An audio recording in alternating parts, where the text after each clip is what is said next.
Nigeria, like many countries in the West African sub-region, is being confronted with terrorism, insurgency, and banditry.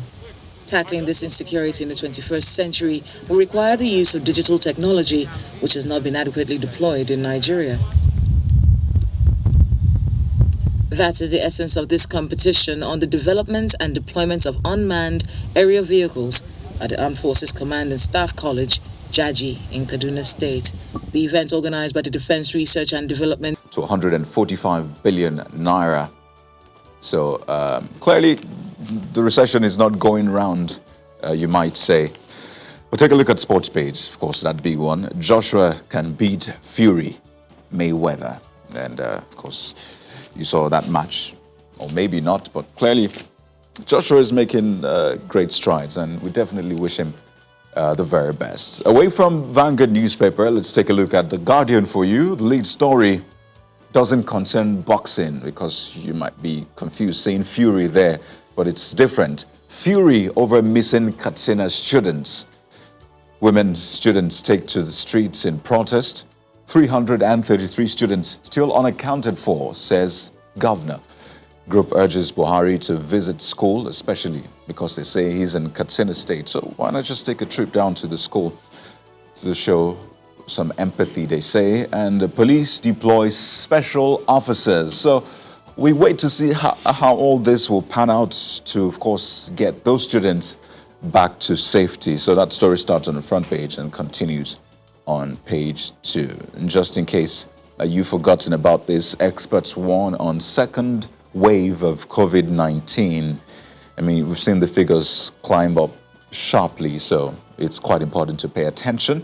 NCDC alerts to sharp rise in cases, deaths, laments decline in testing in northern states, discloses 100 million naira for action plan. And what you may not have seen is the talk about vaccine. So it starts on the front page also and continues on page 2.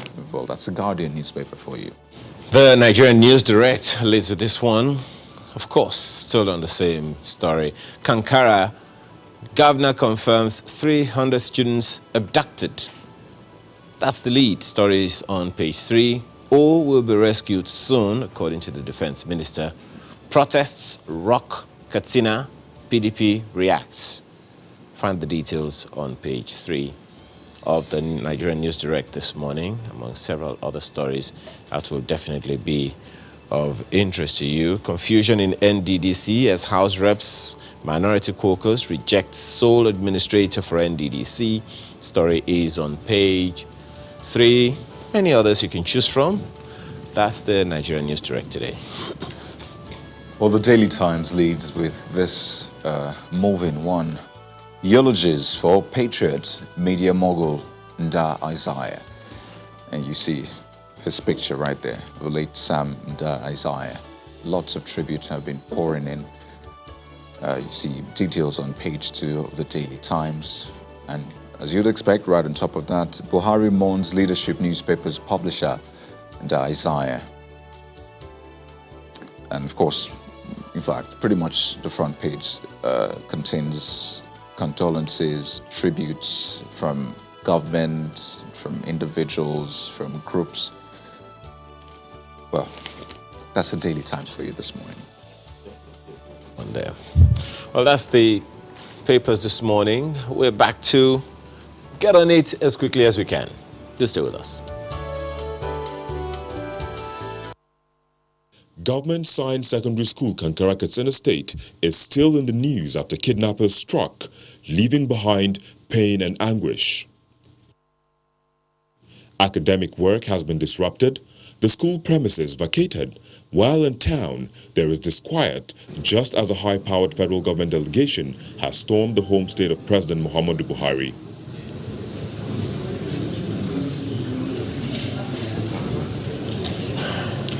They don't look happy. They shouldn't be, judging by the scale of brazenness displayed by the assailants. They have 2 items on their mind: pay a support visit to the state government and a sneak preview of what's about to unfold as regards their rescue mission. We felt this kind of thing, which happened 2 days ago, the armed forces and the police and other security agencies must move very fast to ensure the students are rescued. We are doing this on the belief that if these kind of people are allowed to rest for a moment, we are also equally condoning this kind of activities. And the conclusion within most of the security agents is that it's high time we declare this kind of people terrorists. And if we do that, probably people will now sit up, because once you are a terror, you don't have any right of your life. So, if they don't know all that is in front of them, the governor gives them an idea. 333 of the boys kidnapped are still unaccounted for. The children so far kidnapped cut across the state because the school is a boarding school. It houses all children from all parts of the state and some even from outside the state. It has a population of 839, and so far we are yet to account for 333 peoples, and we are still counting because more are coming out of the forest, and we are calling through the numbers those parents that have numbers to find out whether their children have gone back home, because we have discovered so many local governments the children have gone back, but based on the record that we have, we are still searching for 333. As daring as the entire exercise carried out by the bandits appear, it is not a fluke. Some mothers are already speaking out for their loved ones. My son is one of those kidnapped. We are appealing to the government to consider our plight by rescuing our children. We equally appeal to our Muslim brothers to assist us with prayers to see that our children are rescued safely. No doubt, this operation to be led by these security chiefs who have been severely criticized lately owing to cases of increased insecurity may just have to inspire hope again. This is perhaps a litmus test. The mission is clear. 333 children are missing and must be rescued.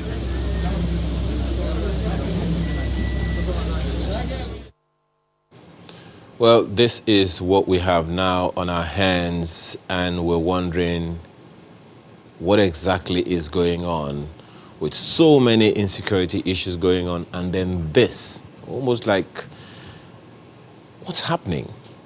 Well, to discuss this and probably help us proffer some solutions, get some clarity on what is happening, what we're dealing with, and how do we move on from here? Two gentlemen join us virtually this morning. Sanusi Ture is a security intelligence consultant and former officer of the Metropolitan Police in London. He joins us along with a security columnist of the Sun newspaper and editor-in-chief Crime Scope magazine. That's Ben Okezie. Gentlemen, thank you so much for joining us this morning. So Ture, let me begin with you. What did we miss? One of the things that I observed, when we were preparing for this was that 3 weeks ago, police announced the rescue of 9 of their officers who were kidnapped between Kankara and Sheme in the same environment in what they described as opportunistic crime. 6 days ago, we reported here on this channel that the police rescued 14 people in this same Kankara local government. Could this be coincidences or a build-up we didn't learn from? Good morning, everyone. Good morning to the viewers of channels. Before I start, let me just, say my, condolences to those who their children have been captured or kidnapped, as it were, by these lawless and criminals out there in Kankara.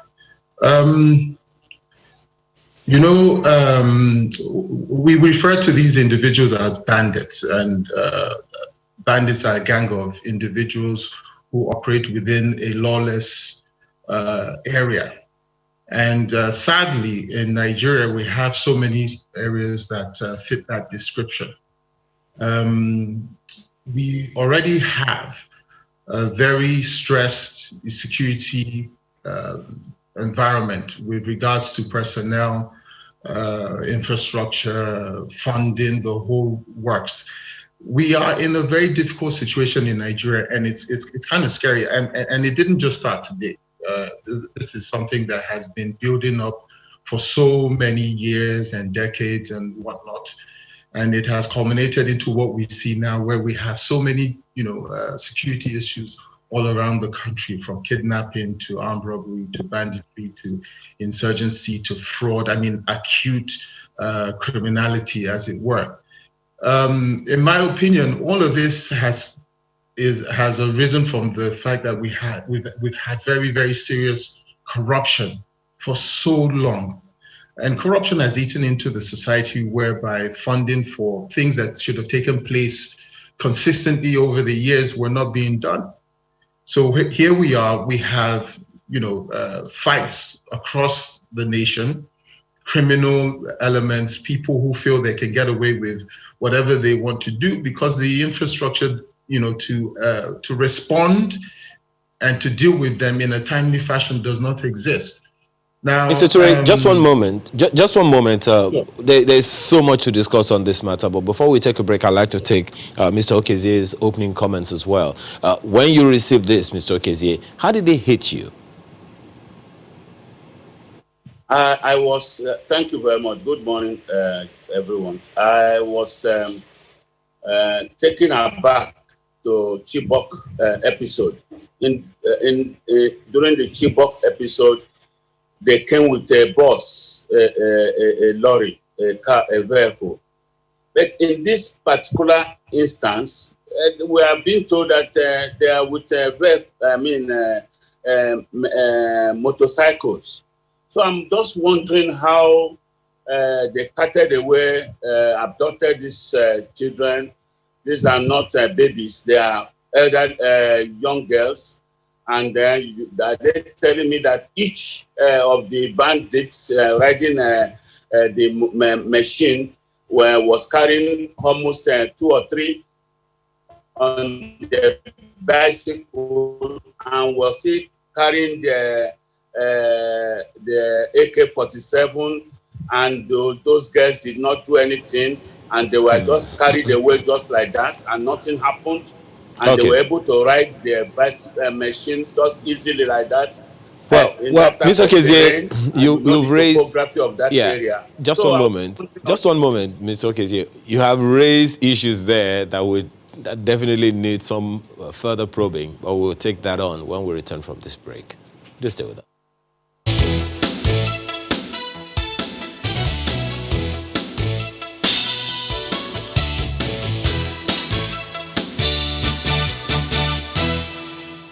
We want our children.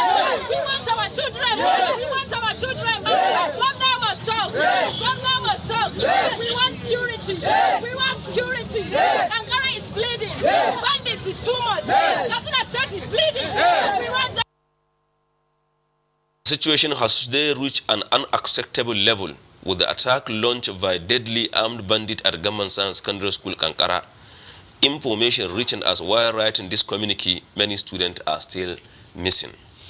Dark as the clouds may appear, depressing as the news may be, hopeless as the situation may seem, silence is a luxury we cannot afford. The deafening silence in the state to our people suffering is not only morally wrong, but it nourishes, validates, and perpetuates the feeling of our political leaders. We demand an immediate closure of all boarding secondary schools in the state with an immediate deployment of security personnel well equipped at all the secondary schools within the state. 4. Additional security personnel, armor personnel carriers, fighter jets should be mobilized to Katsina State with immediate effect by the federal authorities. 5. While we commend the effort of Katsina State government for its immediate response, we equally condemned in strongest terms the inability of the president to visit the scene despite being him in the state. The attack of Government Science Secondary School Kankara by armed bandits exposes not only the weakness of the government, but also lack of its concern to educational sector, describing the action as inhuman, insensitive, ungodly, barbaric, and regrettable situation, and call for an immediate action. 4. TNG observed with dismay that these bandits are now literally the law in some rural areas in the state, simply because of the absence of any form of government in these villages. They roam the local market with impunity, carrying AK-47 rifles slung on their shoulders. Our stand. 1. While condemning in totality this barbaric act and call for the immediate arrest and prosecution of the culprits, we equally stress the inability of the government to protect those young, innocent, vibrant students from this horrible attack as uncalled for. 2. Failure of the government to rescue the missing student within a shortest period of time. CNG will not hesitate to mobilize hundreds of thousands on the street of Katsina State for a continuous protest until the students are fully rescued. This will happen even if it is going to cost our lives.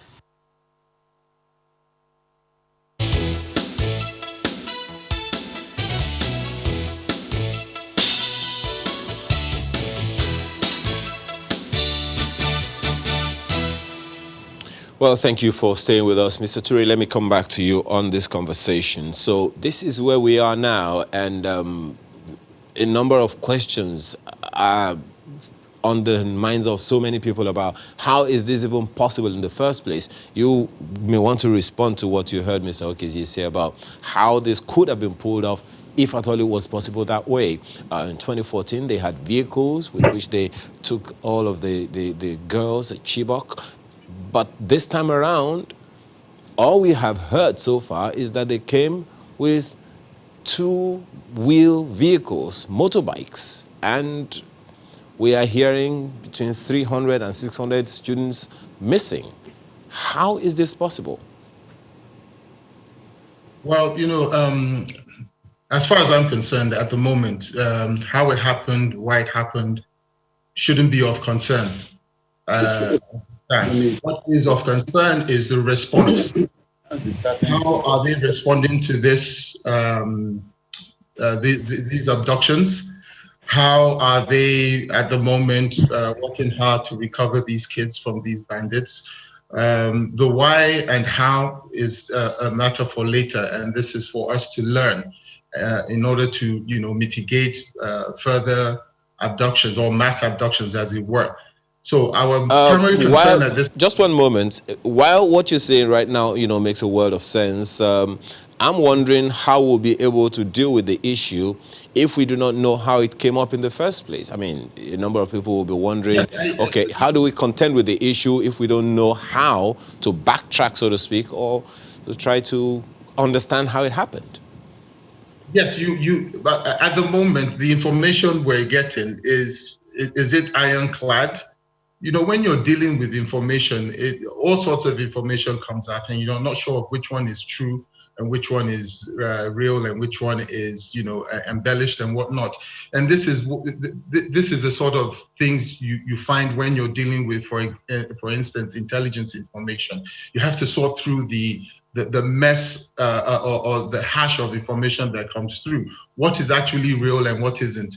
At the moment, what we should be focusing on, or we should be praying for, is for these individuals to be rescued. Now, how it happened, why it happened, we could get to that later. And that all of that will come out as soon as people have been rescued, and then the kids have been debriefed, and you get actual eyewitness accounts of what happened and how it happened. Well, do you understand what I'm saying? Absolutely. Now let's get Mr. Okezie's view on this. I mean, he's a journalist as well, so he's got at least some form of information from sources regarding how this played out. So, Mr. Okezie, you were making the point before we went on break, and you were, asking some questions. So, if you could add to that the information you have gotten about how this exactly transpired, because there are a lot of dots to join here. So, if you could go ahead on that, please. Still can't hear you. Okay. Okay. Oh, go ahead now. So if you are starting an investigation, you must start from the genesis of how it happened, and then before you start going to issue of how to rescue them. That is how investigation starts. And then when if you look at how they abducted these children, you start wondering, how did this thing happen? People are around there. Even if they shot in the air, the people that when they shot in the air, people scattered and then for safety. And while they went for safety, they must be watching. They would have been watching and be seeing what is happening. So when the security agencies arrived, the first thing they should do is to look for those people who scamper for safety and start asking them questions. What did you see? And then start taking notes of all those things. And again, when this thing happened, when the IG was sitting down in Abuja and saying that they will send the IRS and this and that they will send all those things, one would have expected, why is it that by this time the Nigerian police and some of the other agencies don't have surveillance helicopter that would have moved straight to that place? This helicopter should have been positioned in strategic areas of Nigeria, so that when anything happens, they will be able to move straight. This thing happened in other countries. In US, when the school, one school in one of the cities was attacked, terrorists attacked that school. Apart from the fact that the president was visible, went there to see things for himself, and all the security agencies around the area went there, they don't need the IG to start sending people from Abuja. There are policemen in Kaduna, there are policemen in other neighboring states. Those are the ones that they should have mobilized initially to move to that place to start seeing how they can rescue the situation and see how they can rescue those children. All these things were not done. They delayed. And you've got to also understand, terrorists, these are terrorists. You've got to understand they are masters in terms of intelligence gathering. You think they must have done a lot of homework before they started going to attack that school. They did all their homework, and that was why they succeeded in what they did. It's now left for our own security agencies who are trained to now move and then surpass them in and bring and locating them and ensuring that those girls are brought back. Well, the boys that are still missing at this point, we did listen to the Minister of Defense saying that, this, based on the brief that they got, that this should be easy to accomplish, and we're still expecting to hear some good news regarding that. But let me bounce this off Mr. Ture, because I know you have talked about crimes, the kinds of crimes we have, opportunistic and habitual. Looking at this, what happened in Kankara, would you call it opportunistic or habitual?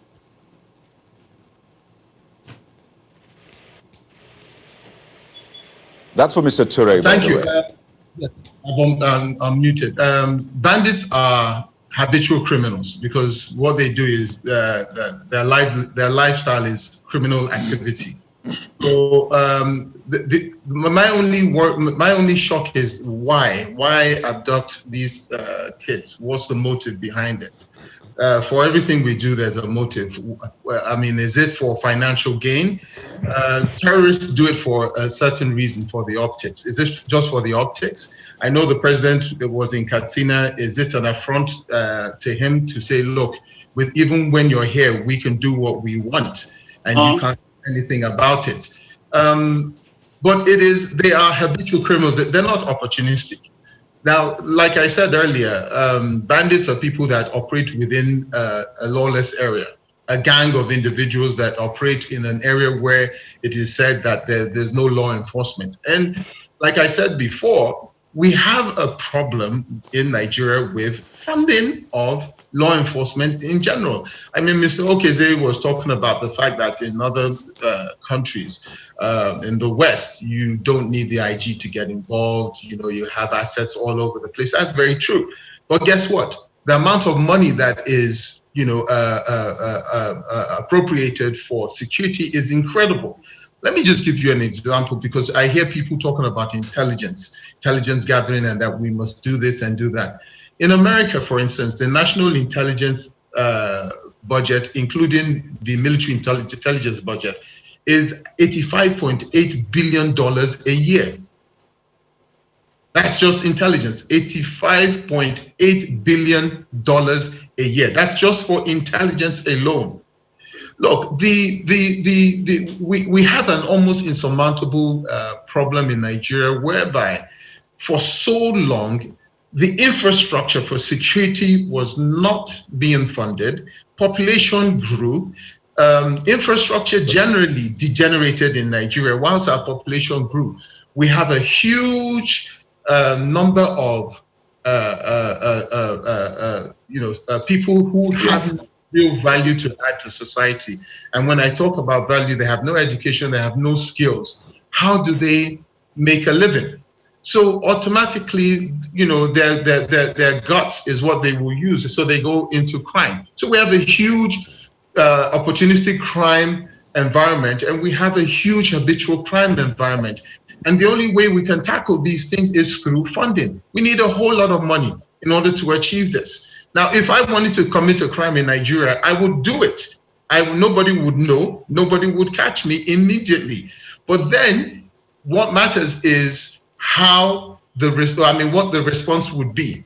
At this moment, I think all the assets from the police and the military, well, not all, a great deal of the assets have been sent out to these areas. And we hope that, very quickly they would be able to retrieve these kids, or some of them, or whatever the case may be. At least something is being done. Now, if they cannot, I would be surprised, and it will be a dent on the landscape of this government if they cannot retrieve these individuals. Just one moment, but before we go away from you on that one, let's delve a little more about this intelligence issue that you raised. With that kind of budget, well, perhaps, it's been something that they do over time, and consequently just needed to feed, the intelligence apparatus that you're talking about. So, and of course, there's been a lot of talk about intelligence gathering in our own climate as well, right here in Nigeria, especially as far as this issue is concerned.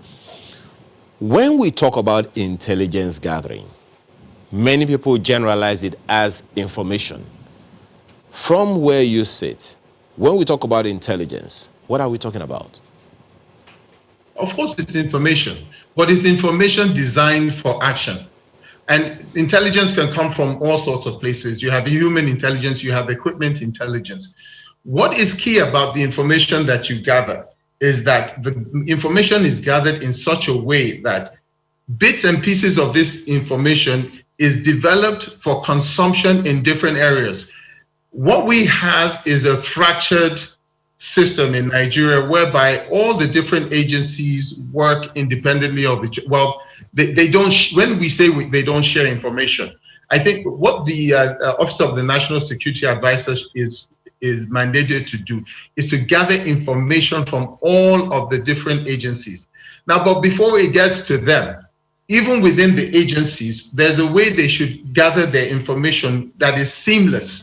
And at each level, bits and information is removed for different areas of consumption.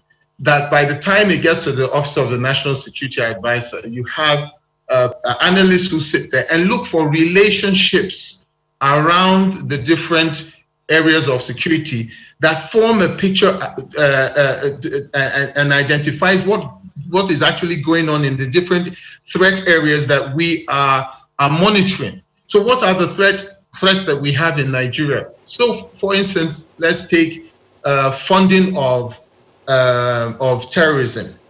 Now, how do we know that? How do we know for sure that this banditry that we scream about isn't part of the funding funnel of Boko Haram? Because when you look at it, a lot of it has to do with illegal mining in the north.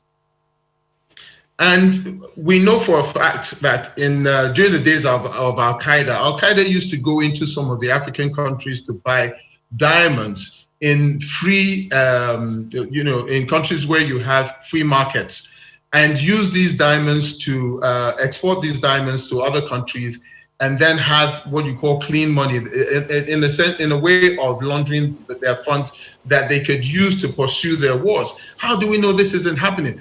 If the agencies that are tasked with our security, from customs to immigration to NDLEA to police and all the other ones, are not sharing information to look at the relationships that exist within these different agencies, then we will never have a clear picture of what is actually going on in the country. And we can't do this manually. At the moment, a lot of it is being done manually. So for instance, if I have information that needs to be acted upon at the moment, but it's at the lower level, and it's not fed into a system that creates an alert, that alerts my line manager or takes it all the way to the head of the organization, that passes it on to the Office of the National Security Advisor, who then has his analysts look through it and look for relationships, and then maybe a report that was submitted a year ago, which was a low-level report or wasn't being acted on because it was low level, now is corroborated by that information, then gives us a picture of what is actually happening within that area. We won't respond to incidents or threats quick enough. And that is the problem that we currently have. And all of this requires a lot of money for it to happen. That point is taken. But let me ask Mr. Okezie, one of the things that a number of people have also raised is in our reportage of insecurity in the country. Some believe that the way we report them is just the way is part of the intendment of those who perpetrate these crimes to create palpable fear, and consequently, once we begin to report it that way, they are just happy that one of their objectives has been met. How do you react to that? Yeah, reporting. We have different spheres of reporting. You have the law reporting, you have the accounts reporting, and the crime reporting or the security reporting. Now there are the different ways of carrying out this. Going about these bits. In security reporting, there are areas that you have to be very careful when you are reporting. That's why in those days, I don't know whether they still do it now. What used to happen is that the security agencies will gather journalists and then who are covering security bits and advise them on certain things, how to go about their duty. Not that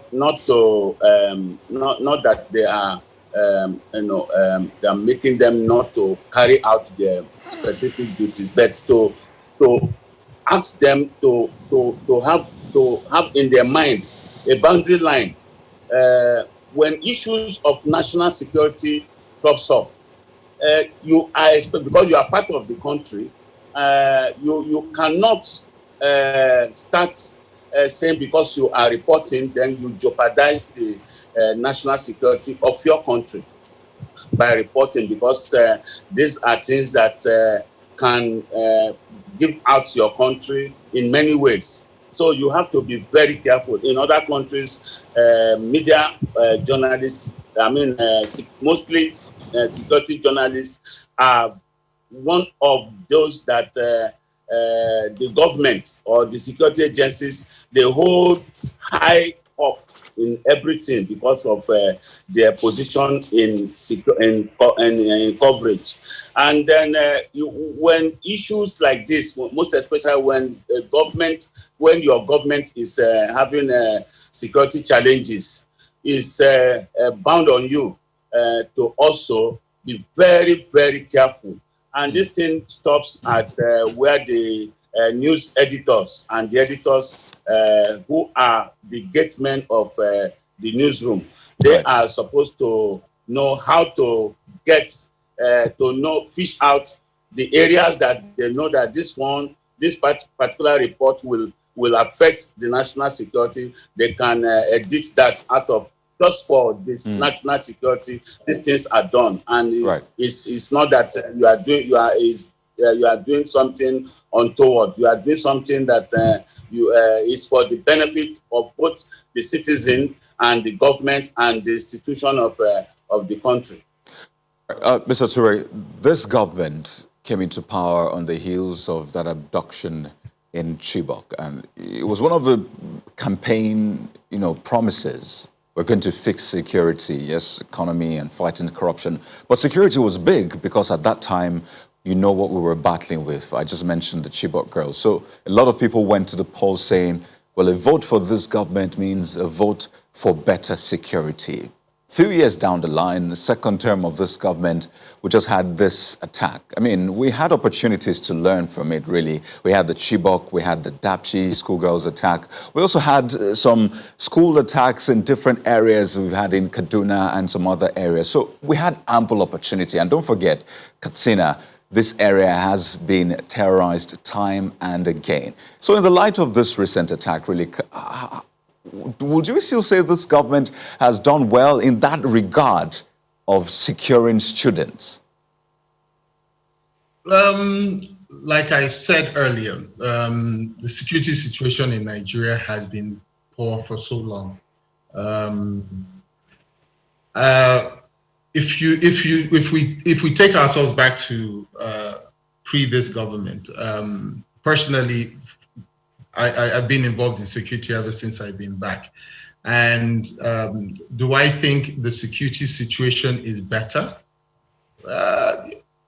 In terms of insurgency in the north, possibly, yes. Maybe not by a huge margin. But generally around the country, we have to be very careful because I think human beings, what we're very fond of doing is forgetting very quickly. I dealt with so many security situations in Nigeria, kidnapping, for instance. Let me give you an example. When I came back, I was head of security of a certain bank. Within 2 months, and this was in 2009, within 2 months, I had to deal with 3 kidnappings in 2009. In 2012, I dealt with the kidnapping of my brother-in-law. In 2010, when I was getting married to my wife in the traditional sense, we couldn't go to Aba because of the level of kidnapping that existed then. To the point that they had to put soldiers on the streets. Where I live here in Lagos, kidnapping was rife. It was really, really bad. And a lot of people had no clue. I put it down to the fact that people were just having too much fun, or social media wasn't as prevalent and as active as it is now. But it was pretty bad back then. At the moment, we don't deal with the kind of kidnapping we had back then. The level of armed robberies that we had back then, we don't deal with at the moment as well. What has happened is post-EndSARS, the level of criminality has spiked up again, and I think that is a double-edged sword because naturally around this time of the year, the Amber month, we all know that crime increases, and as a result of the fact that the police officers have been traumatized, they've gone through a very, very, very bad time with their colleagues being killed, and they were targeted themselves. Most of them don't want to go back to work, so we are left with a landscape that is bare and wide open. So yes, Mr. Toure, I try to put this issue in context. I spoke about this government coming to power on the heels of the abduction of Chibok girls. So, the promise to fix security was so. I'm drawing an inference regarding school students kidnapped, particularly. And if you say, this is something that happened as a result of the EndSARS protest, just in August, before the protest, we saw that students were kidnapped in Kaduna State. A school was attacked in Kaduna State. And even prior to that, we had several attacks on schools specifically. Now, I'm not generalizing. I'm talking about students, schools. And that's the context in which I asked that question. Fantastic. First of all, let me just correct something. I did not say that what happened in Kankara was as a result of NSAS. That's not what I'm saying. That's totally not my point. Now, what I'm trying to say is this. I mean, your point was that this government came into place as a result on the heels of the the Chibok girls kidnapped, saying that they will sort out security and whatnot and within schools. But I do know, for example, the private schools in Lagos, once the level of insecurity, I think there were a couple of kidnappings that happened in schools in Lagos State at the time. And what happened was that the schools eventually decided to beef up security. They brought in security consultants. There was a school that I was involved with, and I know a lot of other security practitioners were involved in other schools to help them develop their security policies and then their security architecture framework in order to keep their kids safe and secure. Now, the same thing needs to happen right across the board. I think what maybe what they should do is come up with a policy for schools in terms of security, in light of the fact that these are the trends. The trends are that people are using the opportunity to kidnap kids in order to make a statement. Because are they kidnapping kids for ransom? These kids that have been kidnapped in Kankara, are they being kidnapped for ransom? As it stands at the moment, there's been no communication as to the reason why they were kidnapped. Okay. Well, it's a long haul, Mr. Toure, and yes, certainly so many issues have been raised about that. I mean, talking about the students, you would remember, talking about security for students in schools, you would remember that in 2014, in the aftermath of the kidnap of the Chibok girls, the Safe School Initiatives was initiated here in Nigeria. How far so far? At what point did we drop the ball to forget all of that? And then all these other issues that my colleague has raised also came up. But we're out of time now, but we have to thank you, gentlemen, for being a part of this conversation this morning. Sanusi Toure is a security intelligence consultant and former officer of the Nigeria of the Metropolitan Police in London, as well as Ben Okezie, who is a security columnist with the Sun newspaper, as well as editor-in-chief, Crime Scope magazine. Gentlemen, thank you so much for your time and your thoughts this morning. Sunrise Daily continues in a moment. Do stay with us.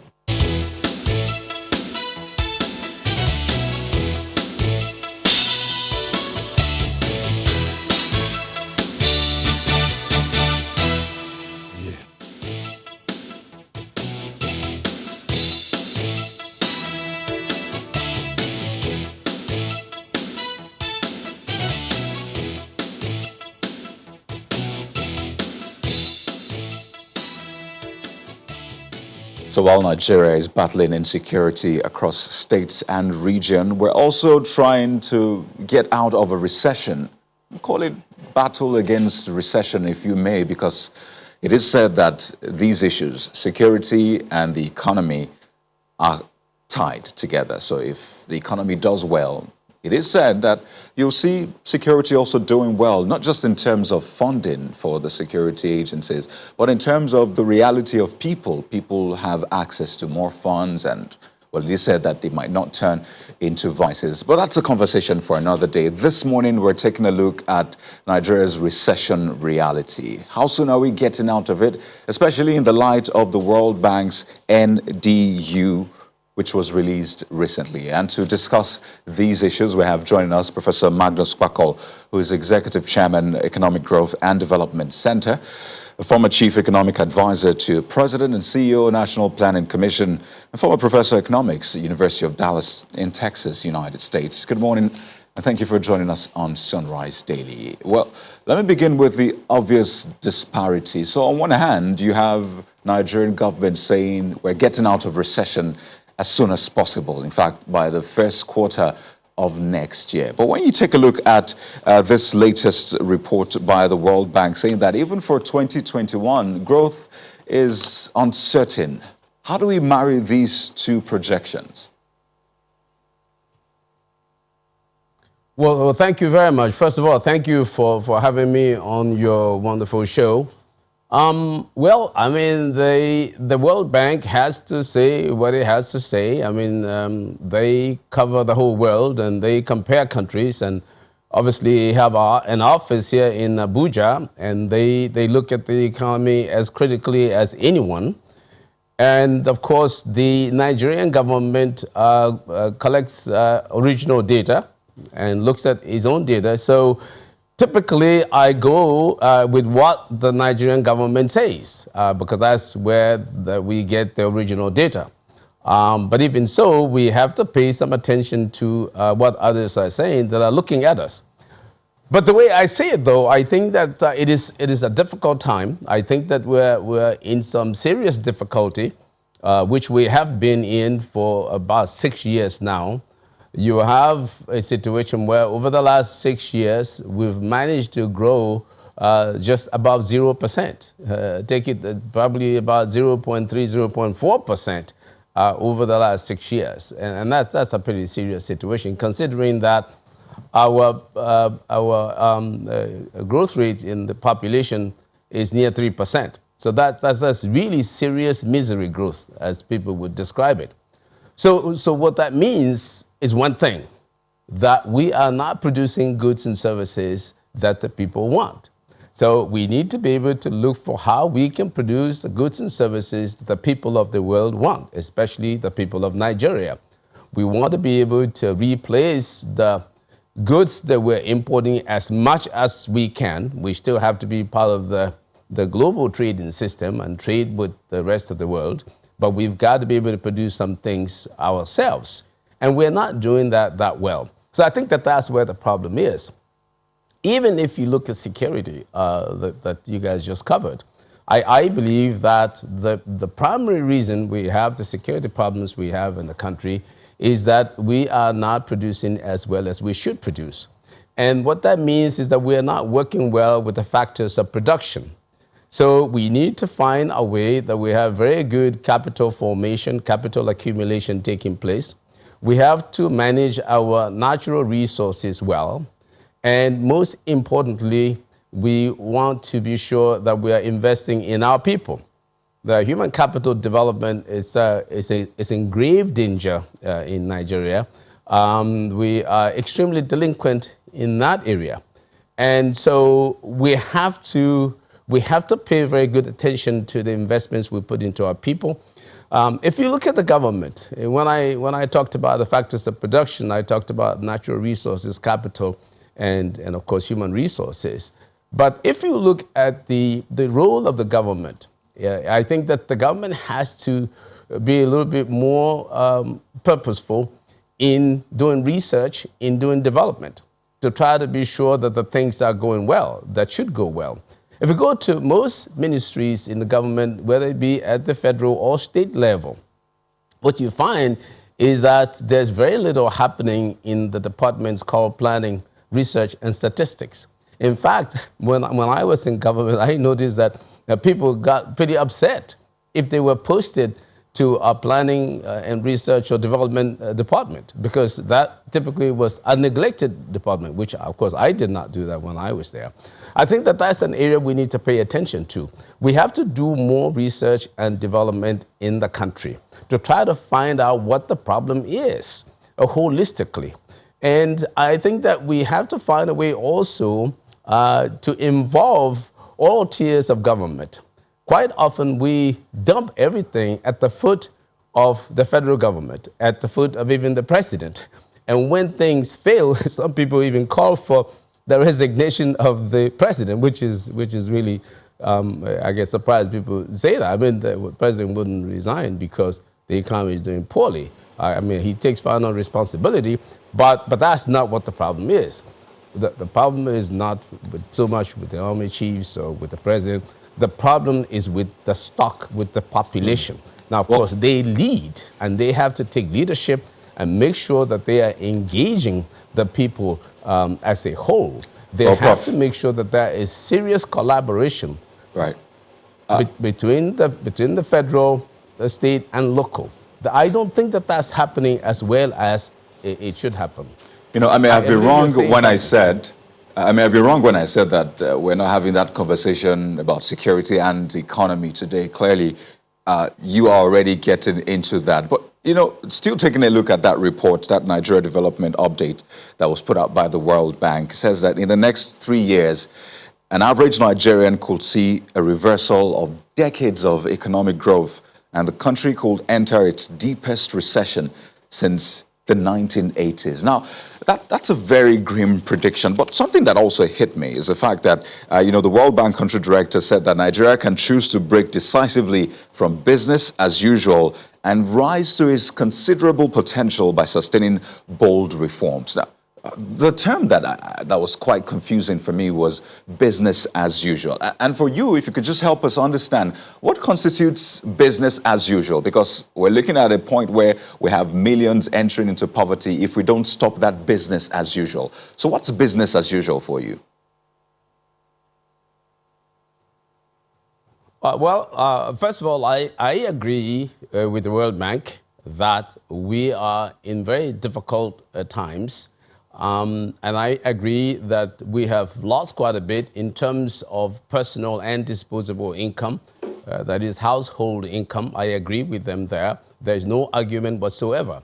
And to me, business as usual just means doing the same kinds of things that we have been doing that have caused us to produce the paltry results in output, as we have seen. That's what business as usual is. And I think that very important in that is the neglect I see of the investments in the people.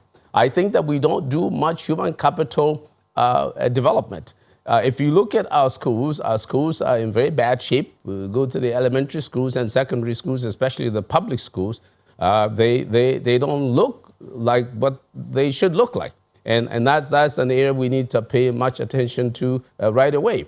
We look at even with the ASU strike, I mean, students are rarely in school. So it seems to me we've got to pay more attention to these kinds of things. And then we have to provide also the infrastructure that you need, especially like electricity, of course. I think that we can take bolder steps to try to provide electricity better than we are doing now. I think that there are some methods that can be used to accelerate the provision of electricity to the people. I think we could also make internet provision stronger than we have now. Let me just say a couple of things very quickly.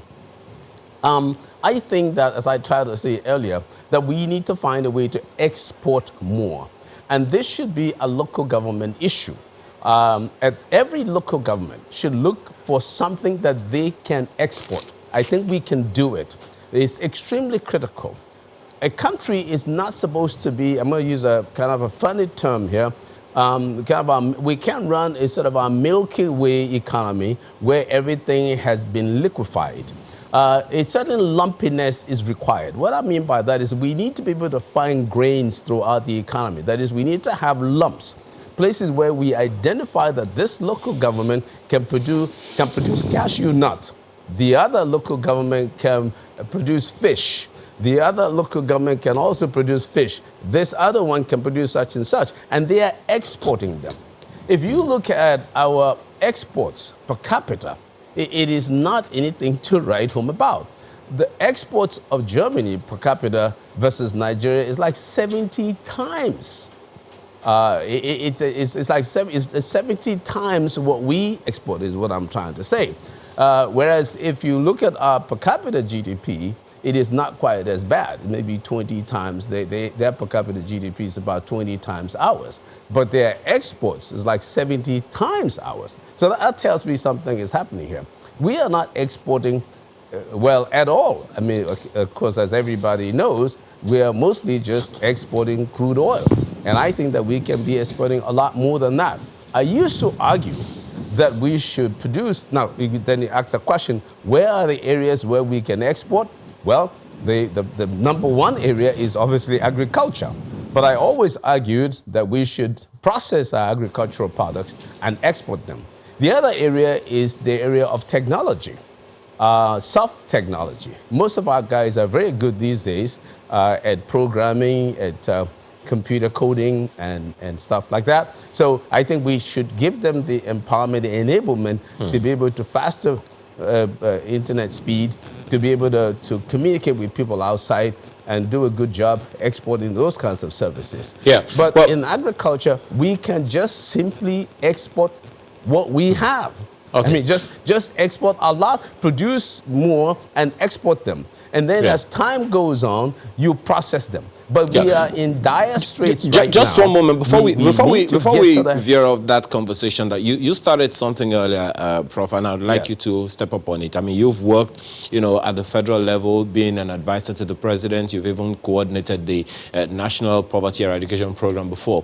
And so when you talk about over-centralizing of these issues at the federal level and not dissipating them or expecting as much from the state governments, well, it's something a number of people have also raised as a concern.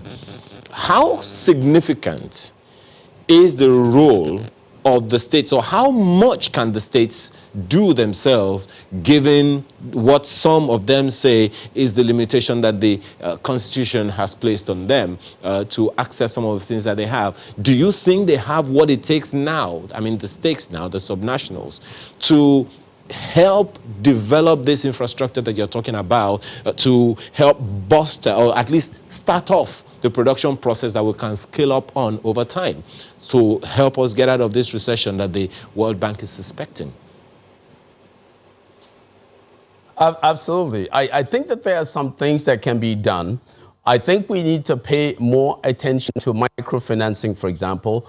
When I was in government, I tried to set up what I call a multi-partner matching fund scheme, in which a state government puts out some amount of money and the federal government matches it in the support of small-scale businesses. The small-scale businesses, micro, small, and medium enterprises cannot succeed without access to capital. I mean, they face three principal challenges. One, most importantly, is a lack of access to capital. They've got to have that, otherwise nothing happens. Then they also have to have access to markets.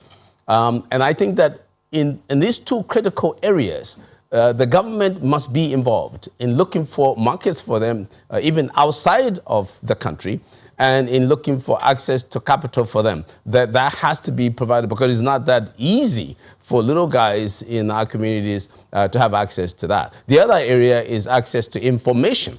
They need information to be successful. I gotta tell you, literacy rates are very high in Nigeria.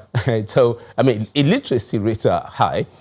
You have to go to places like, matter of fact, I talked about this some time back, in the north, the rate of illiteracy is extremely high.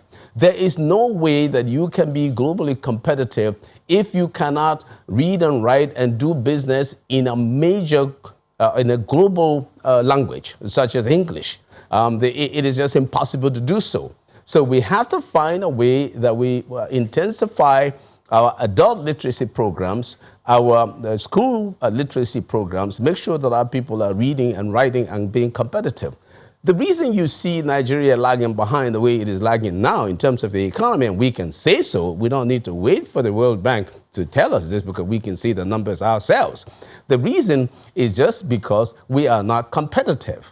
We are not globally competitive. By that, what I mean is that we are not able to produce goods and services at least cost. And we are not able to produce these goods and services in large quantities, and we are not able to produce them at a high rate of productivity. So if we're able to do these things, Prof, then we can compete and people will buy our goods and services. Yes, just one moment, Prof. Our a good number of people have said... suffering now. Yeah, the reason we have the poor... Yeah, just a moment, Prof. You're saying something. Yeah. A good number of people have said the same thing, that we need to scale up on production and productivity. That is taken. But perhaps the challenge then would be the process.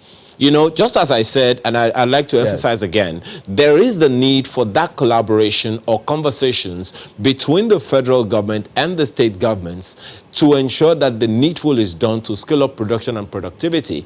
How, perhaps, is the challenge here now?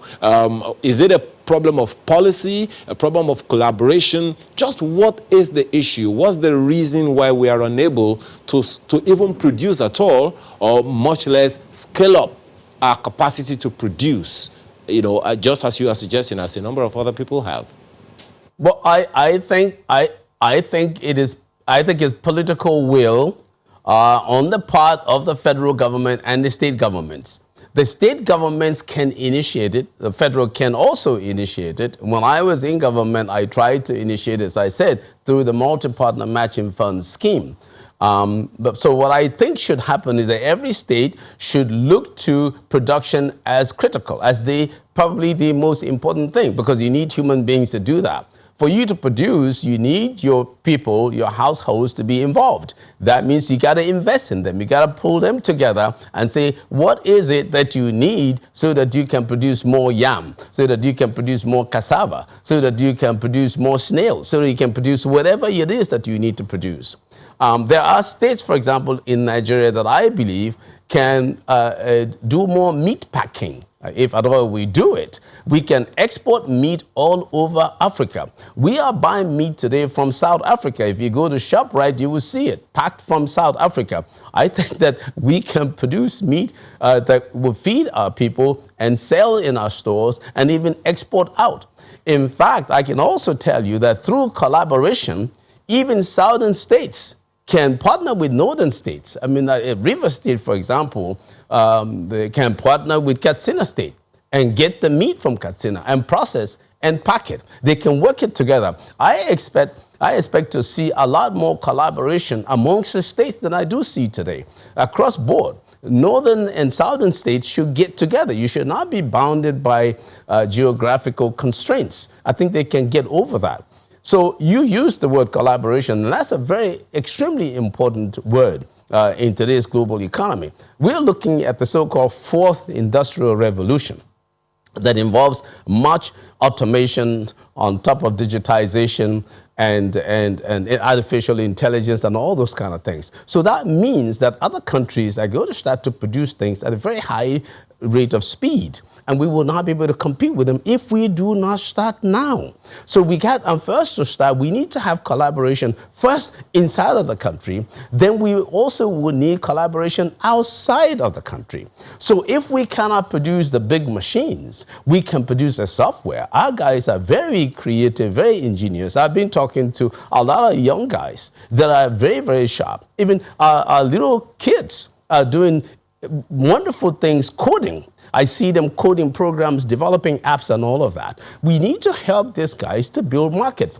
There is a way of engaging, first of all, even our folks in the diaspora that are sending billions of dollars home to us. We can engage them directly, and they will help link us with their host communities. So we have markets for these guys to do outsourcing. So our young guys that can do computer coding and programming and things in that manner can get markets outside. But it takes a lot of collaboration. I'm not saying that the president needs to be involved in this. You can do this at the local government level. Okay. Something I have been advocating for a long time, people are not paying much attention to, is that we need to have our local governments made into corporations. So let's say that you have Gokana, for example. You can have a Gokana corporation, development corporation. So you have a Gokana Development Corporation. You still have your chairman, who is the political head, but you will have a manager. The manager of Gokana Development Corporation could come from Gokana, or could come from Katsina, could come from Yobe, could come from Ghana, could come from China. That's a different entity. That manager is about producing goods and services in Gokana. You can do that across board, but I am surprised that we're not doing that. Well, there's an example of such a thing, once before. Many will remember the famous Lake Rice, which was a collaboration between Lagos State and Kebbi State for the production and processing of rice, or packaging and all of that. That has happened. Yes. But then that is a good example. Yes. Yeah. The reference you have also made also goes. Some might also want to reference as far back as the First Republic, where the regions were pretty much, in competition with each other, and underscore the fact that they were more into agriculture. Where you stand, from your experience, from information available to you, What is it that could be hindering our exploits in agriculture to be scaled up as much as it is capable of being scaled up? I think that I talked about it earlier is human capital development. Is that our people need to have the skills. You know, we don't need to look for how we raise the contribution of agriculture to GDP. In the last quarter, we saw agriculture constituted about 30% of GDP. That's not so much a good thing. What that certainly just meant is that other areas declined significantly. So we need to, the kind of growth we're seeing in ICT is what we need to see in manufacturing. As you see, nothing is happening in manufacturing. But I think the reason I mention all these other areas is that for you to grow agriculture, then you got to have conduits. You've got to have channeling of the products out. They have to create a value chain so that when people produce these goods and services, they don't rot. They don't command very low prices because there are people that are picking them up from them. That's why I commend the central bank on their anchor borrowers program, because there they've set up an anchor. This is something I used to also talk about greatly when I was in government, to be sure that you had an anchor activity, an anchor company that takes the products of the smaller companies out and then, if possible, exports them. So when I'm talking about agriculture here, I'm looking at a situation where over time, the share of agriculture in GDP will be small, but still large in number. You know, you can have a statistically small fraction, but you can have a substantively large output amount. If you look at the advanced economies, that's what happens. Countries like the United States, they produce large amounts of agriculture, but the share of agriculture in GDP is around 1 to 2%. So we need to see that, and that's because a lot of the things are being processed. They bring them out and they're processing. And the processing arm of it, the processing side of it, is expanding. The technology involved is expanding. Well, we're due for a break now. Expanding. So those are the kind of things we got to be looking at. Right, Prof, we're due for a break. Speaking of things we have to be looking at, that will form a major part of our conversation when we return from this break, because the World Bank, of course, has given some recommendations, really, to help us navigate through this very dire projection. So please stay with us.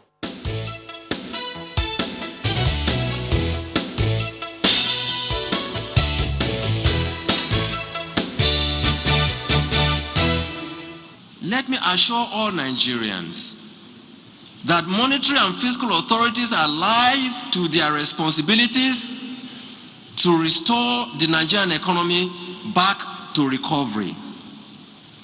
But at this point, I also see this opportunity to appeal to Nigerians, particularly our media economic analysts. We confess that the problem we face today is of global dimension, and Nigeria is not alone.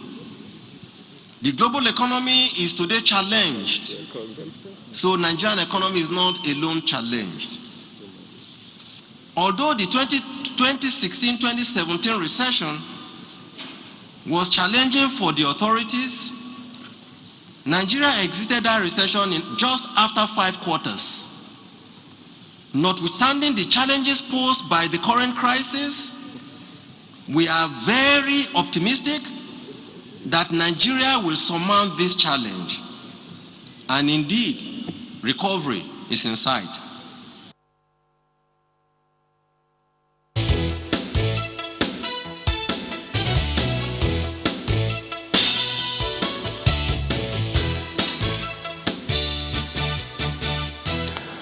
Welcome back. Oh, Professor Pakol, you just listened to the governor of the Central Bank of Nigeria speaking about Nigeria's recovery. Yes, the NDU talked about, Nigeria not being the only nation affected by this economic downturn. But, the part where it's quite tricky for Nigeria is the fact that the World Bank says that compared to other countries, Nigeria will be ×2 affected by the effect of COVID-19, dwindling oil prices, and the rest. And just before we went on that break, I mean, you've talked about some recommendations, but for the World Bank, you talked about some policy options, really, in some areas, 5 areas it says, and one of them is safeguarding and mobilizing revenues, as well as reprioritizing public spending. I mean, this whole challenge is pretty much about money, but the World Bank is focusing on how we use the money we actually get. Yes, we don't get enough, as the government would love to, but how we manage it is quite important. So how do you see us handling this, especially in terms of government spending, the cost of governance, which a lot of people have spoken about in recent times? Well, I mean, that's an issue that we are all very familiar with. It's the issue of governance, the issue of allocative efficiency, that we've got to be, we're using nice terms here, got to be efficient in the way we allocate our resources. Some people say that we have to be sure that we defeat corruption. That's what really we're talking about here. And I think that that's not something that will just fly away overnight. I think that the government is doing its bit, pursuing that, and they have to continue doing it. But I think if we want to take it to a higher level, then we need to begin to teach these kinds of things in our schools, starting in our elementary schools, to let people understand, you know, the damage that is caused by corruption and by mismanagement of resources. That's a serious, what I call economic violence that is committed when resources are not used properly. So imagine resources that should go for health facilities not being used for health and people die. That's a violence that is committed against them. I think that is very clear.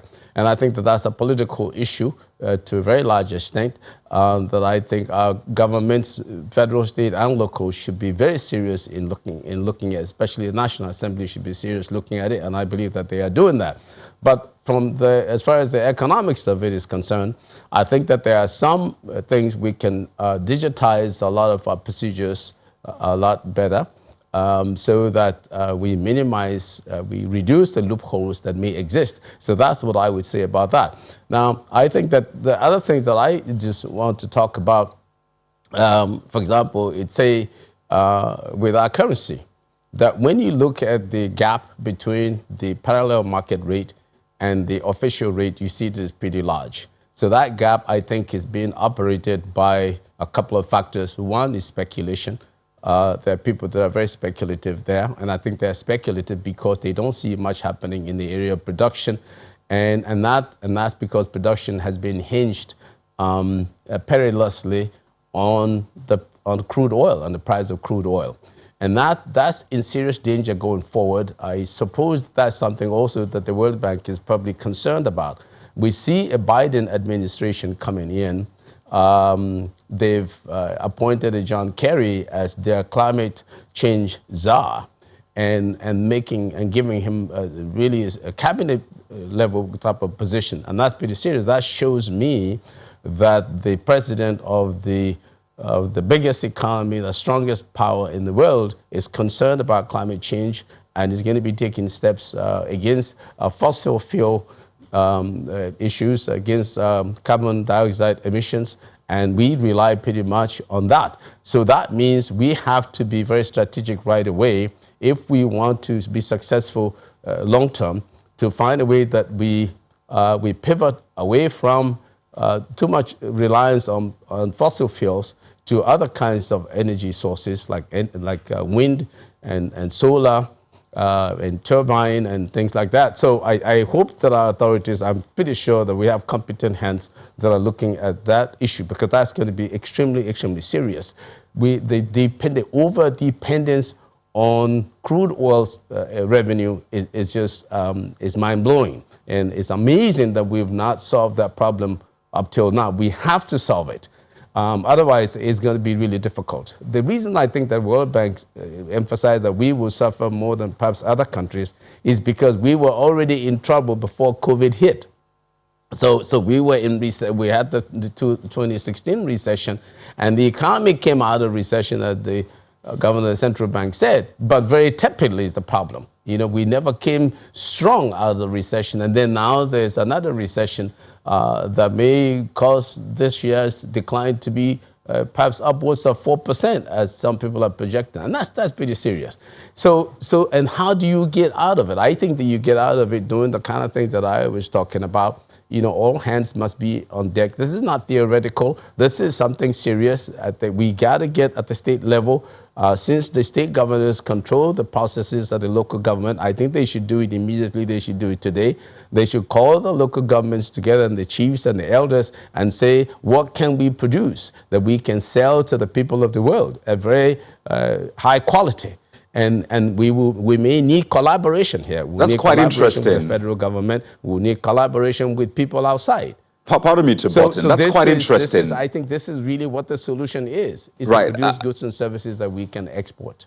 And I would like to explore that just as we wind down on this, because that's actually where you began from. You try to give a very simple definition of GDP, basically saying that, well, we're not producing goods and services that people want, but domestically and out there. So what are those goods and services that people want? Because clearly I imagine a lot of Nigerians thinking, so how do we go around this? So do you have an example, really? Or is there a list of those goods and services that people want? Or we're not just adding as much value to what we have already? Both. You're correct. I mean, you're right. I mean, it's both issues. First, you got to produce the good, and then you add value to it. And that what is value? Value, I often tell people, when people say, well, we want to create economic value, it means we want to create goods that provide benefits to the people. That's what value means. So if you can make people happy by giving them the things that provide benefits, then you have created value. So when we say value addition, we're trying to say we want to increase the benefits that you get from the goods and services that you buy. And those goods are simple. They're not difficult. There's nothing esoteric about this. We're just talking groundnuts. We're talking cashew nuts. We're talking palm oil. We're talking palm kernel oil. We're talking shea butter. Yam, cassava. Those are the kind of things that we have. We're not talking about something that you go to Mars to go and get. You get those kinds of things. And then we also have to be a little bit more innovative in processing them. But let's get them out first at a high level of quality, so the people of the world will also want it. But I think that we should look for partners outside. There are a lot of people who are looking for this. Let's stay on that for just one moment, Prof. We have the... Prof. Just one moment. Let's stay on that. You know, those products that you mentioned. You know, it's interesting that top on your list is groundnuts, because many will remember the groundnut pyramids. I'm sure you do as well in the First Republic. You know, the groundnut pyramids, and so many other people believe that that's one of the main things, even as at now, that we'll still export. But something critical in getting that production underway is something you mentioned earlier, which is about capacity development. In what areas are we lacking, and what should we do to scale it up as quickly as possible? Thank you very much. I am glad you asked this question, because that's really what my big thing is. So my big thing nowadays is human capital development. And that's because I think that the centrality of it and the criticality of it is enormous. We have to invest in our people at work. It's in the offices, it's in the workplaces, it's on the farms that people produce goods and services. And the reason you invest in human capital, because by definition, I say human capital is a stock of knowledge and of their wellness, of the people's wellness, and the behavior that they put together in order to produce goods and services at a high rate of productivity. So basically, we want to train people. If you look at the successful countries of the world, they are doing a lot of training. So you need to give your people a lot of training, whether they be on the farm or in the government office or in the private office. You give them a lot of training. You appreciate them. You make sure that they have the wellness programs are taken care of, and you coach them on behavior, emotional intelligence, being able to cope with circumstances. Even now, this is difficult times. Who is talking to the people as the people cry out there looking for help? wondering what to do. You need to have a way of engaging them. A developing country cannot behave like an advanced economy. In a developing country, I argue that the government has a very strong role in working with the people, in counseling them, in holding their hands as best as possible, in encouraging them, motivating them, and providing. When you say enabling environment, it's not just about providing electricity. It's also about talking to them, explaining things to them, connecting them with markets outside to say, hey, this is where you can sell the things that you produce. So human capital development is extremely pivotal in all of this. In fact, it is central. It is the number one thing, numero uno. If there's one thing that we want to take away, is that we need to invest in our people to understand how to be competitive globally. That is the thing.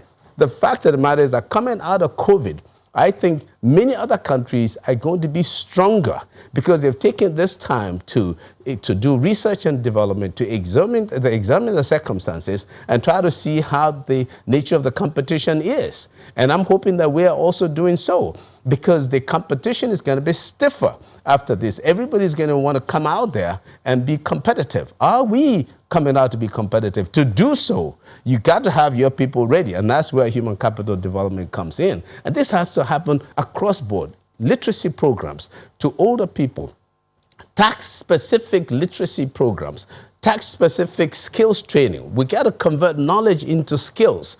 So, I mean, you just don't know stuff because you went to the university. Come out of the university, how do you convert that knowledge into skills? Right, Prof. I think this got tricky when we asked you your favorite question as the last question. I know it's going to take a while for you to respond, but we'd like to thank you so much, Professor Magnus Kpakol, Executive Chairman, Economic Growth and Development Center. Thank you so much for sharing your thoughts on this all-important topic. Well, thank you very much. Yeah, just before we go, you are aware that the new fuel price regime will take off today. Well, if you weren't, now you are. Let's listen to someone who might be able to give us an understanding of how we came to this point and what to expect going forward. Joe Ajero joins us now. He's Deputy President of the NLC, as well as General Secretary, National Union of Electricity Employees, NUEE. Thank you so much for joining us this morning. Well, this was part of the conversations that your union had, with the federal government about this matter. How did we get here? And how do we ensure that we don't get here again? Well, thank you very much and good morning. Every Nigerian witnessed what happened, after the first increase of, and then which the labor unions had an agreement with the federal government to look at the ways of cushioning the effects of the increase. And so many committees were set up, including the committees handling the issue of tariff increase in electricity, because the two came almost immediately. And then while the discussion was on, the committees were yet to even commence work as far as the issues concerning increases in pump price of petroleum products were concerned, only for us to hear the other announcement of another 7 naira increase. Because at that point that the NLC wrote to the federal government, and after about 2 weeks, a meeting held, and we demanded for a reversal, total reversal. The meeting had to stalemate. There was a because it appears, by that time they were not serious with the issues, and they seem not to have grappled with the effects of such increase on Nigerians. So after the stalemate, we met again and then insisted on reversal again, because we did agree for another discussion last week, where they now say they can operate based on 5 naira reduction. In actual fact, we lost 2 naira, and that 2 naira may not be too good, but at least we got something out of it. And instead of them to adjust immediately, they said they needed a week to adjust, and we agreed on Monday, being today. And the week, according to them, was, some people have already purchased the product And if you say immediately, that five naira might be their interest, they may be at loss. So today, we're expecting some of the marketers, or if not all, to adjust without further delay. So all Nigerians should be on the lookout to see to the extent that this agreement may have been, implemented. Well, the question a number of people, the Nigerians you're talking about now, might be asking is this in any way a return to the subsidy regime or some adjustments that people need to understand? What exactly is at play here with this reduction? Well, what it shows is that there's nothing like deregulation. Deregulation has not actually taken place, and that's the point we wanted to make clearly. You can't regulate in a deregulated sector or economy. For the NNPC to have even announced it, shows that it was still price manipulation, price adjustment, which has nothing to do with regulation or deregulation. Because if they had actually deregulated, you can't be selling fuel the same thing you are selling it to Port Harcourt or Warri or Lagos or kind of the same price. So, and we needed to make this point clearly, that there is nothing like deregulation. If they are talking about subsidy, they are here to tell us how it works. Because in ordinary barter trades, you have your crude and you take it to people that are buying it and they give you a refined product. Would have served us better than telling us that you sell your crude, you refine it, you pay in, costs, transport costs and freight costs, and you bring it back and you add all those costs, you expect Nigerians to pay. So none of these things are working. So I think they need to tell Nigerians another thing apart from what they are saying now. Sector has not really been regulated. Well, another question on that one then would be, if this is not... is that the sector is import-driven. Okay. If this is not deregulation and this, fuel price continues to increase the way it is, what then will a fully deregulated petroleum sector of the entire petroleum industry be like for Nigerians? And what's the plan to make sure that it doesn't bite any harder than it already does? Well, if the agreement we had was that the refineries here must work, and then some of them will have some of the equipment they require to fix them. If the refinery is working, I think we may not bother ourselves with all this issue of market international prices of a product that is domestically produced here. Until that, and that's what the NLC said, that you can't even increase this price again until you repair the refineries and we produce it locally here. Now, so long as you continue to devalue the currency, they will continue to tell you that the price has increased, The same thing is coming to happen even in the power sector, where the memorandum of understanding with the discos and the producers shows that these things will be dependent on inflation, and the devaluation of the currency. Well, Mr. Jero, just one moment. We'll take a break for a few messages, and when we return, we'll take your concluding thoughts on this program. Do stay with us.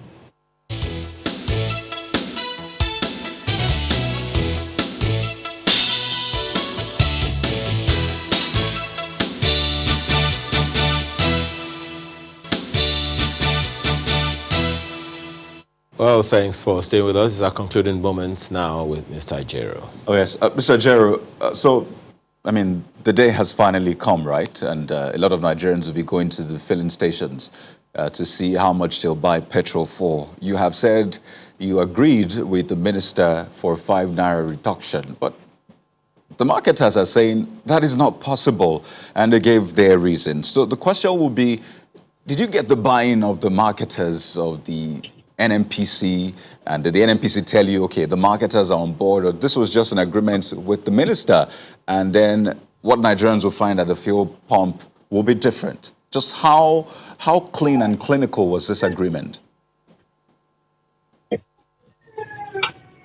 Well, I think the issue of the marketers buying in or not, all those things were considered.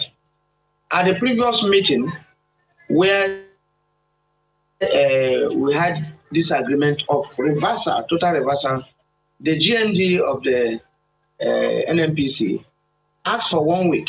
In fact, it was even more than 1 week, about 10 days, to get back to us. And he was present there, the minister was present, to get back to us to announce this reversal. It was at the, resume meeting that he now said, instead of from after their discussion, wide consultation, of course, including consultation with the substantive minister, whom is the president, that they can only reduce, I think, 4 naira something or 3 naira something before we now moved, negotiated up to 5 naira. So having done that, he now asked for another 1 week to operationalize it. So I don't think that after wide consultation, he came back, we met, they asked for another 1 week. Nobody is going to use the excuse of marketers or not consulting to derail this process. That would not be acceptable to Labour. Now, without conceding, really, if it so happens that marketers say, well, we're not going to reverse because it doesn't work for us, what are the options available to Labour?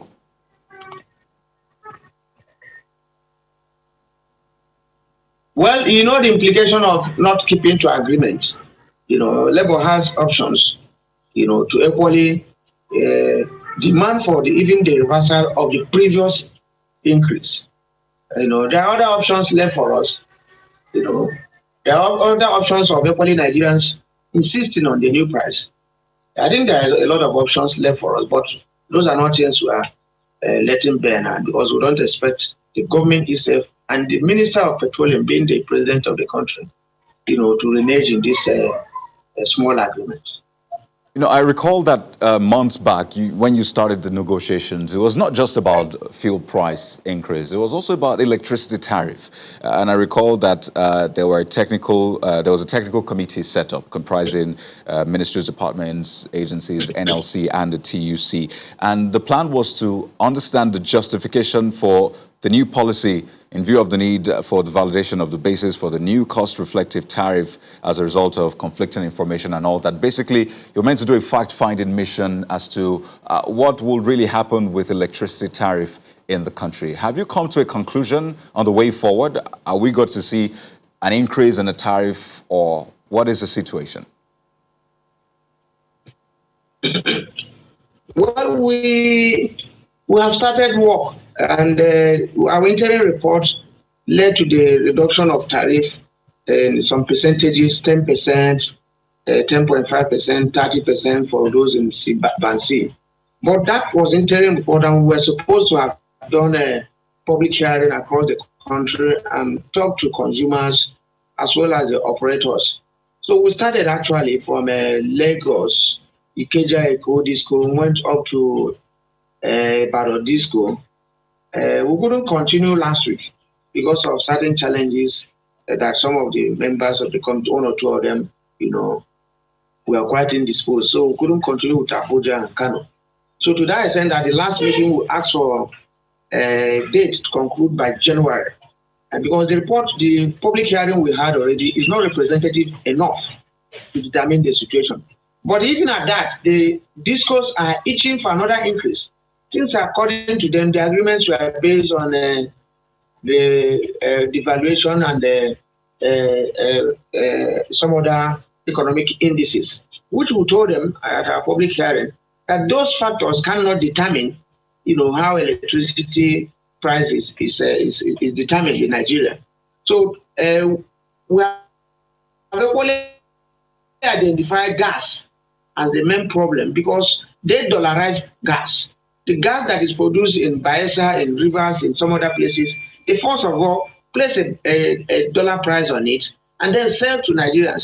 So if we're able to determine, the gas to power policy of the country, or this determine how to sell it in naira, then you will be rest assured that the price of electricity, the tariff will be reduced by almost 50%.